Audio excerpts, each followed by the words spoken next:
Hello and welcome to today's episode of our English podcast. I'm so glad you're here. Whether you're walking, cooking, or just relaxing with your headphones on, I want to say thank you for joining me. Today, we're going to talk about something that many English learners struggle with, grammar stress, that fear of making a mistake, or not knowing if your sentence is right or wrong. Let's talk about how you can speak English without feeling that pressure. First of all, I want to remind you, you don't need perfect grammar to speak good English. Yes, you heard me right. Speaking is not about being perfect. It's about communicating. It's about getting your message across. So even if you say something like, he go to school yesterday instead of he went to school yesterday, guess what? People still understand you. And that's the goal. Think about little children. When they start talking, they make so many grammar mistakes. They say things like, I goed there or I eated it. But we never tell them to stop speaking. We keep encouraging them. That's how they improve, by speaking more, not by waiting until they get the grammar perfect. And you should do the same. Be like a child who's not afraid to make mistakes. Now let's talk about the real reason people feel grammar stress. It's often because we were taught that mistakes are bad. In school, we had to write exams. And in exams, if we made a grammar mistake, we lost points. That makes sense for writing. But speaking is different. In real life, people don't give you points or take them away. They just want to understand you. They want to connect. They want to have a conversation. And they don't care if your grammar is not perfect. Let me give you an example. Imagine you're in a coffee shop in London. You want to order a coffee? You don't need to say, may I please have a medium-sized cappuccino with almond milk? If possible, you can just say, cappuccino, medium almond milk, and it's okay. The barista understands. You don't need to use complex grammar to survive or to thrive in English-speaking countries. I want to give you a few tips to speak English confidently without worrying too much about grammar. Tip number 1. Learn and use common phrases. Let's expand this a bit more, because it's so powerful. When you're learning English, it's easy to feel overwhelmed by grammar rules and vocabulary. But here's the secret. You don't need to create every sentence from scratch. Instead, memorize and practice useful phrases that native speakers use every day. Think of it like this. When you're hungry, you don't cook a brand new recipe each time. Sometimes you just make something simple and familiar. English is the same. These phrases are your ready-made meals. You can just use them and move on. For example, instead of trying to build a sentence from words like you want, eat, where, try this full phrase. Where do you want to eat? Or, what do you do for work? Instead of thinking word by word like you jab, here are a few more essential phrases you can learn and use in daily life. How's it going? A casual way to ask, how are you? I'm not sure. When you don't know the answer, can you say that again? When you didn't understand, nice to meet you. When you meet someone new, I'll have a coffee, please. When ordering food or drinks, when you practice phrases like these, you don't have to stop and think about the grammar. You just speak fluently and naturally. So here's your mini challenge. Choose 5 phrases today and repeat them 10 times. Use them while speaking to yourself or practicing with someone else. Do this daily, and you'll soon have a whole set of ready-to-use expressions, just like native speakers. Number 2. Practice speaking in chunks now. This one is a game changer. Let's break it down. In traditional grammar learning, we often focus on individual words, subject, verb, object, but when native speakers talk, they speak in chunks, natural combinations of words that go together. Chunks are short, meaningful groups of words that are often used together. And when you practice speaking in chunks, you don't need to think about each grammar rule. You just remember the chunk, and it comes out naturally. Here are some more common chunks you can learn. I don't know. I have no idea. Let me think. It depends on, I'm not sure. But, do you know what I mean? These aren't just grammar, they're how real people talk. And the more you practice these chunks, the more fluent and natural you'll sound. So here's another quick challenge for you. Pick a topic, like your favorite food. Then try to use 3 chunks in one short paragraph. For example, I love pizza. I usually eat it on weekends. You know what I mean? It's just so good. Let me think. Yeah, I think pepperoni is my favorite. That's a paragraph full of natural chunks, and it sounds like real conversation. When you practice this way, your brain will remember the flow of English, not just the rules, and your speaking will improve much faster. Tip number 3. Listen. This tip might sound simple, but it's super important. Listening is the secret ingredient for learning to speak English naturally, and without grammar, stress. Why? Because your brain learns how English sounds, how sentences flow, and how native speakers use grammar, all without studying boring rules. Think about how babies learn their first language. They don't read grammar books or memorize rules. They listen. They hear people talking around them every day, and bit by bit, they start to speak. You can do the same thing with English. Try to listen to English every day. You can choose podcasts, YouTube videos, movies, TV shows, or even songs. But the key is to listen actively. Not just hear the words, but really focus on the meaning, the sounds, and the rhythm. For example, listen to how someone says, "I've been working here for 5 years. She's just left the office." Have you ever been to Canada? You don't need to know the grammar term present perfect to understand these. You just listen and repeat. Over time, your brain will naturally copy these patterns.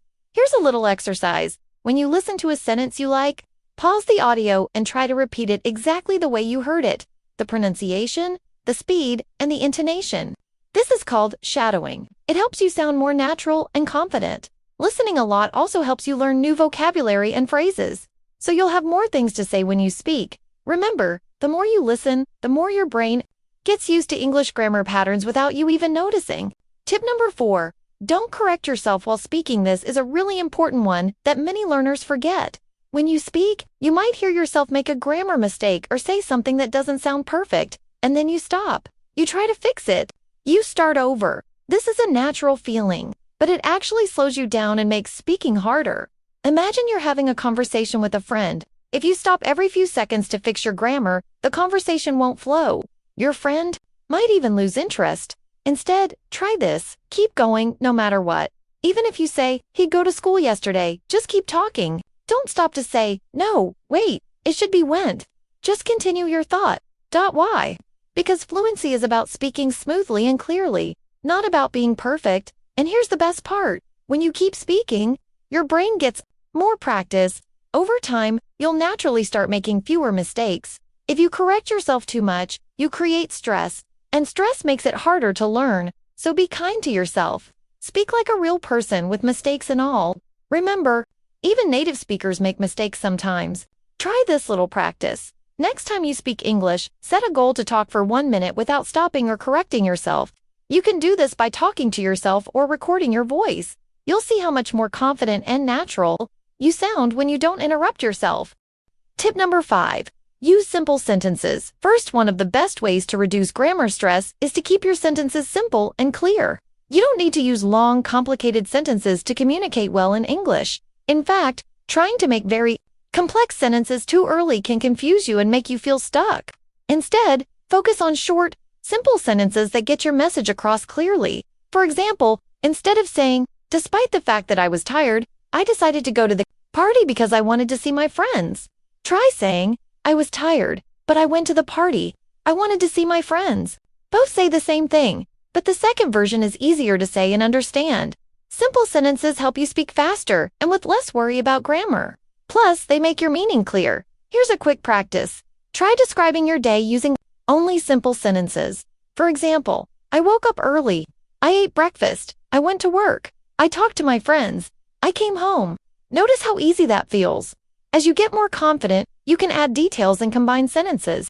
But start simple and build your English step by step. Tip number 6. Practice speaking regularly. If it's just a little, consistency is the key to overcoming grammar stress. If you speak English only once in a while, you'll always feel nervous and unsure. But if you practice regularly, if it's only for 5 or 10 minutes, a day, you'll improve much faster. Speaking regularly helps you get used to the sounds and rhythms of English. It helps you build muscle memory for pronunciation and sentence structure. And it trains your brain to think in English instead of translating from your native language. You don't need a conversation partner every time. You can practice by talking to yourself in front of a mirror, recording your voice and listening to it, reading aloud from books or scripts, using language apps with speaking practice, joining online speaking groups or language exchanges. The important thing is to make speaking a daily habit. Even small steps add up. Here's a little tip. Set a daily goal like today. I will speak English for 5 minutes. Use your phone's timer. When the time is up, you're done for the day. This way, practice doesn't feel overwhelming. Remember, the more you speak, the more confident you'll become, and the less grammar will stress you out. Tip number 7. Learn grammar through real-life context, not rules. This one is a big shift in mindset. and it can really change the way you learn English. Many learners try to memorize grammar rules from books. Present perfect equals have or has plus past participle. Or if plus past perfect, then would have plus past participle. But honestly, these rules are hard to remember when you're speaking in real life. That's why I always recommend learn grammar in context through real-life sentences, conversations, and stories.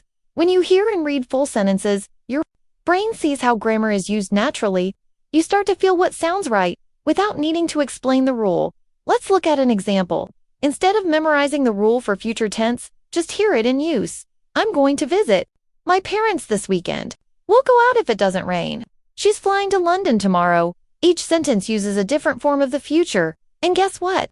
You probably understood all of them, even if you don't know the grammar names. This is what learning in context does. It makes grammar real, not theoretical. So here's how you can learn grammar through context. Watch short scenes from movies or series and write down what people say. Listen to conversations and try to repeat full sentences. Read simple dialogues and highlight grammar you notice. Create your own short conversations using similar patterns. Over time, your brain will recognize the patterns. And when you speak, you'll use correct grammar automatically, just like native speakers do, without needing to remember complicated rules. Tip number 8. Be proud of your progress, not afraid of your mistakes. This is more of a mindset tip and maybe the most important one of all. Many learners feel embarrassed when they make mistakes in English. They feel shy, nervous, or even scared to speak. Maybe you felt like that too, but let me tell you something powerful. Making mistakes means you're learning. Every time you make a grammar mistake, your brain gets a chance to grow. Every time you speak, even if it's not perfect, you're building confidence and fluency. So instead of thinking, my grammar is bad, try saying, I'm proud of myself for trying. Think about it, you're learning a whole new language. That's amazing. You're brave, dedicated, and growing every day. Native speakers will not judge you for grammar mistakes. In fact, most of them respect people who try to speak English, even with imperfect grammar. So don't let fear stop you. Speak proudly. Celebrate your small wins. If you had a 5-minute conversation today, that's a success. If you used a new phrase, that's a victory. If you corrected yourself and kept going, that's real progress. Here's something I recommend at the end of each week. Write down 3 things you're proud of in your English journey. Maybe you tried a new expression. Maybe you listened to an English podcast. Maybe you introduced yourself to someone. These little moments matter. They build your motivation and confidence. So remember, don't be afraid of mistakes. Be proud of your effort. Because the only way to improve is to keep going, keep speaking, and keep believing in yourself. Now let's take a moment to talk about some real-life examples. English speakers who aren't native speakers, but still speak with power, purpose, and confidence.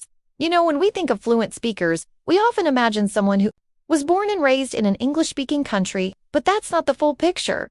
Look around at the world today. We see so many international YouTubers, motivational speakers, actors, athletes, business leaders, and even politicians who speak English as a second language. And you know what? They don't always use perfect grammar, but that doesn't stop them, right? They speak clearly, they speak with energy, and they speak in a way that connects with people. People respect them not because of their grammar, test scores, but because of their confidence, their clarity, and their authenticity. And that's exactly what I want for you. Remember this, your grammar doesn't define your English level. Your ability to communicate, to connect, and to share your message, that's what truly counts. Let me share a little story with you. I had a lovely student from Brazil. Her name was Anna. She was super sweet, very smart, but she always told me, "Teacher, I can't speak English because I don't know grammar." I smiled and asked her gently, "Okay, Anna, just tell me, what did you eat for lunch today?" She hesitated, looked a little nervous, and said, I eat rice and beans and chicken." And you know what I said to her? I said, "That's English. You just spoke English." Sure, her sentence wasn't perfect. It should be. I ate, not I eat. But did she communicate clearly? Yes. Did I understand her? Of course. Did she use real words and real English to express a real idea? Absolutely. That's the magic. So, if you're listening right now and you feel like maybe you think you can't speak yet because your grammar isn't perfect, I want to say this with love and encouragement. Please stop waiting for perfection. Start speaking now. Yes, now. Speak to yourself when you're brushing your teeth. Speak to your mirror while you're getting ready in the morning. Talk to your cat or your dog. They won't judge your grammar. Or, even better, record your voice. Talk about your day, your dreams, your plans. And the more you do that, the more natural your speaking will become. Your grammar will improve not by memorizing rules, but by using real English in real situations. Now, before we wrap up today's episode, I want to leave you with one final, very important message. And I want you to write this in your heart. Focus on connection, not perfection. When you speak English, don't overthink every word or every tense. Instead, ask yourself, am I connecting with this person? Are they understanding me? Are we having a real conversation? That's what truly matters. Most people won't remember whether you said have gone or went, but they will remember how you made them feel, so be real. Be friendly. Be yourself. Don't let grammar fears stop your voice from being heard. You don't need to be a grammar robot. You just need to be you. And that's more than enough. The world needs your voice, your story, and your passion, not perfect sentences. All right, beautiful listener, that brings us to the end of today's episode. I really, really hope that this gave you a new way to look at English, one that's full of freedom, confidence, and joy. And if this episode helped you, even a little bit, I'd be so grateful if you could support this podcast. Just do these 3 little things: subscribe or follow this podcast or YouTube channel so you never miss a new episode. Like and share this with your friends, classmates, or anyone who's learning English and might be feeling a little grammar stress. And finally, leave a comment or send me a message. Tell me your name, where you're from, and what English topic you'd love to hear next. I read every message, and it makes me so happy to know that we're learning and growing together. So, until next time, keep practicing, keep smiling, and remember, you are doing better than you think.